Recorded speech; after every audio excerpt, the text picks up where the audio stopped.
Now, any of you who have watched any of my rabbit hunting videos knows that I like carrying my short game around in a game bag. But some people prefer not to hunt with a game bag or a rucksack with them, as they'd much rather feel free and uncluttered when they're hunting.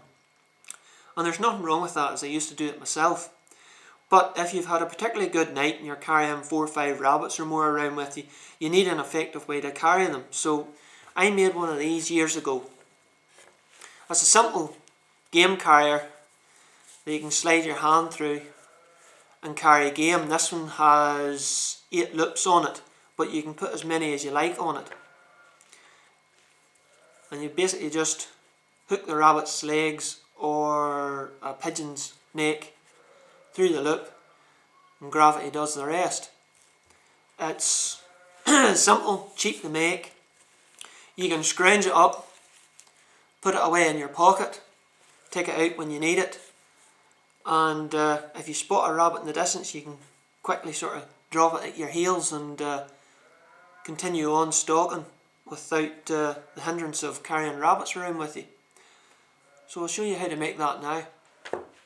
Okay, for this project you'll need a piece of good strong webbing. This is off an old rucksack of mine I had years ago.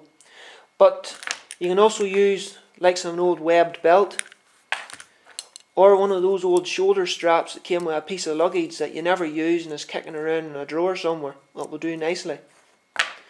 You'll need a good strong thread. This is a button type thread, and a good strong needle to go with it. Plus a welded ring. This is galvanised, and I've polished it up a wee bit because the galvanising was quite rough. But if you can get a good strong split key ring, it will do the same job. And of course, some cordage, paracord or whatever equivalent you can get a hold of. But you can also use the likes of a good strong leather lace. It will do the job nicely as well. Firstly, take the webbing and wrap it around your wrist in a loose loop. Then take an extra 2 inches and fold it out over this. This is to trap the ring. It usually works out at about 17 inches long for me. Then take your needle and thread.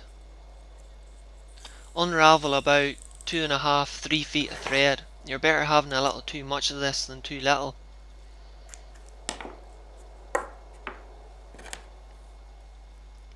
Now comes the fun part, combining the two. Got it in one knot. Once you have the needle and thread combined, fold the webbing back round the loop again, ensuring one end's about 2 inches longer than the other. Then feed the ring onto this end and fold it back over itself, trapping the ring in place. Ensure that the loop's still big enough to get your hand in and out of easily. Then start sewing. I hope you guys don't feel sissy or awkward about sewing. It's something I've had to do over the years to fix any rips or tears in my hunting gear.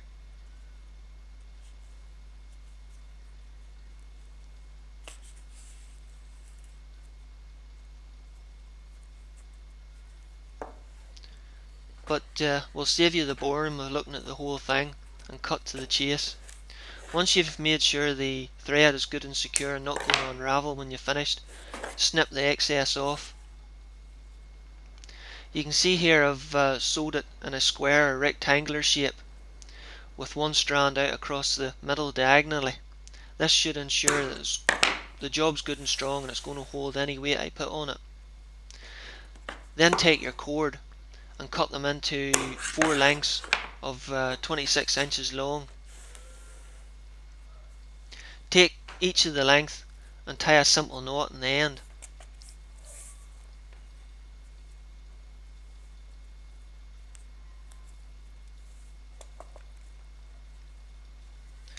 Then tie this into a simple loop.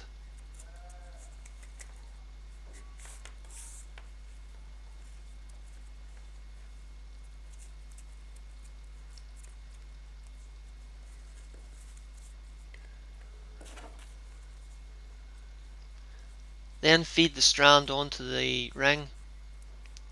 Make sure the 2 ends are level and secure it in place with another simple knot.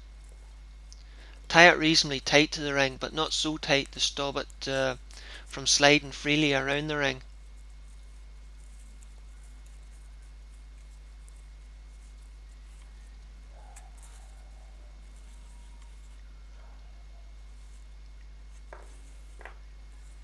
Once you've all 4 strands tied onto it, take each of the loops and turn them inside out to make a sliding knot or a lasso. This is what holds the game in place. When you're finished, it should look something like this. To use it in the field, simply take one of the strands and open the noose out. Feed it over the rabbit's 2 back legs down by the first big joint and pull it tight.